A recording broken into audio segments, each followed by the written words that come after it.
Artificial intelligence, or AI, has come of age and has rapidly gained prominence across the globe. AI tools have revolutionized many industries, including business. In this video, we will understand the basics of AI tools and why they are important for businesses. First and foremost, we need to understand what AI means.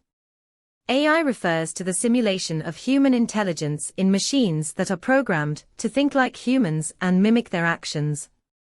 Such machines are programmed to learn, solve problems, and make decisions on their own.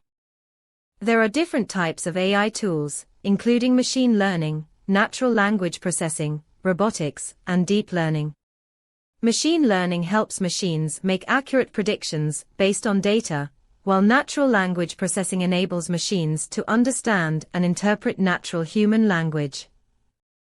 Robotics involves the development of intelligent robots, while deep learning enables machines to learn and improve through their own experiences. AI tools have numerous benefits for businesses. They enable companies to automate complex, time-consuming tasks and make more informed decisions. They also help companies reduce costs, increase efficiency, and create new opportunities.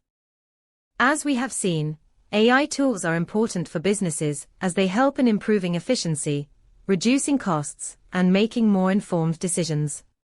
Companies that incorporate AI tools into their operations are well positioned to gain a competitive edge over those that don't. We hope this video has given you a better understanding of AI tools and their role in businesses.